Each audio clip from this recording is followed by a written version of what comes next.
Aishwarya റായിയുടെ cans look കണ്ടായിരുന്നോ? Royal Ivory കളറിലുള്ള Kadva Banarasi സാരിക്കൊപ്പം 500 carrot വരുന്ന മൊസാംബിക് റൂബിയും അൺകട്ട് ഡയമണ്ട് ചേർന്നുള്ള നെക്ലേസ്, അതിന് അനുയോജ്യമായ മോതിരം, നെറുകയിൽ നിറയെ സിന്ദൂരം, ആഭരണങ്ങളും വസ്ത്രവും ഡിസൈൻ ചെയ്തിരിക്കുന്ന മനീഷ് മൽഹോത്രയാണ്. ഐശ്വര്യ റായിയുടെ 2025 ക്യാൻസ് ലുക്ക് ലോകം മുഴുവൻ ചർച്ചയായി കഴിഞ്ഞു. പെഹൽഗാം ഭീകരാക്രമണത്തിന് മറുപടിയായി ഇന്ത്യ നടത്തിയ ഓപ്പറേഷൻ സിന്ദൂറിനുള്ള പ്രശംസയും പിന്തുണയുമാണ് ക്യാൻസ് വേദിയിൽ ഐശ്വര്യ റായി ചൂടിയ സിന്ദൂരമെന്ന് സോഷ്യൽ മീഡിയ പറയുന്നു. ഐശ്വര്യ റായി ക്യാനിൽ സിന്ദൂരം ധരിച്ചെത്തിയതോടെ അന്താരാഷ്ട്ര വേദികളിൽ ഓപ്പറേഷൻ സിന്ദൂർ വീണ്ടും ചർച്ചയായി.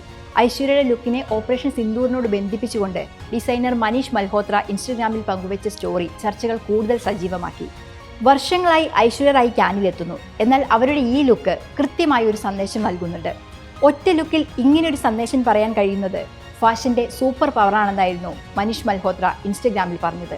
ഈ ലുക്ക് ഓപ്പറേഷൻ സിന്ദൂറിന്റെ നിശബ്ദ സൂചനയാണെന്ന് മാധ്യമപ്രവർത്തക ബർക്ക ദത്ത് ഐശ്വര്യയുടെ ചിത്രം പങ്കുവെച്ചുകൊണ്ട് എക്സിൽ കുറിച്ചു. ഇത് ഐശ്വര്യ റായിയുടെ 22ാമത് ക്യാൻസ് അപ്പിയറൻസ് ആണ്. ക്യാനിൽ ആദ്യമായി എത്തിയപ്പോൾ ഐശ്വര്യ റായി ധരിച്ചിരുന്നത് ദേവദാസ് സിനിമയിൽ അവർ ഉപയോഗിച്ചിരുന്ന കൈത്തറി ഓർഗൻസ സാരിയായിരുന്നു.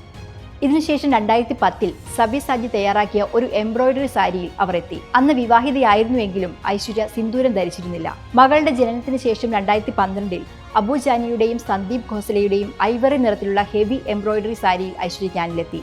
എന്നാൽ അന്നും അവർ സിന്ദൂരം ധരിച്ചിരുന്നില്ല. 22 വർഷത്തെ ഐശ്വര്യ റായിയുടെ ക്യാൻസ് അപ്പിയറൻസിൽ ആദ്യമായാണ് അവർ സാരിക്കൊപ്പം സിന്ദൂരം അണിയുന്നത്. അതുകൊണ്ട് തന്നെ ഈ സിന്ദൂരം ഓപ്പറേഷൻ സിന്ദൂറിന്റെ പ്രതീകവും അതിനുള്ള അവരുടെ ശക്തമായ പിന്തുണയുമായി വിലയിരുത്തപ്പെടുന്നു. എന്നാൽ സിന്ദൂരം അണിഞ്ഞതുമായി ബന്ധപ്പെട്ട് ഐശ്വര്യ റായിയുടെ ഭാഗത്തു നിന്ന് ഇതുവരെയും ഔദ്യോഗിക സ്ഥിരീകരണങ്ങളൊന്നും വന്നിട്ടില്ല. അവർ വസ്ത്രത്തിന് അനുയോജ്യമായ രീതിയിൽ സ്റ്റൈൽ ചെയ്തതാണോ എന്ന് സംശയം പ്രകടിപ്പിക്കുന്നവരുമുണ്ട്. നിങ്ങൾക്ക് എന്താണ് തോന്നുന്നത്?